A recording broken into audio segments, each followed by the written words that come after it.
horse. He loved to run, of course. He'd run right past the finish line, and then he'd run some more.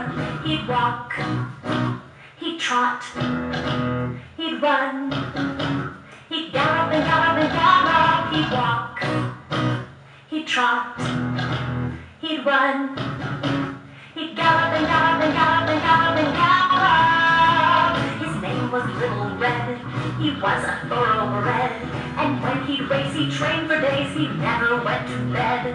He'd walk, he'd trot, he'd run, he'd gallop and gallop and gallop. He'd walk, he'd trot, he'd run, he'd gallop and gallop and gallop and gallop and gallop. It was a most exciting day.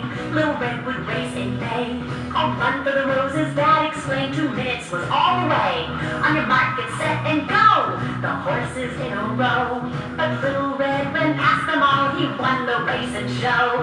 He'd walk, he'd trot, he'd run, he'd gallop and gallop and gallop. He'd walk, he'd trot, he'd run, he'd gallop and gallop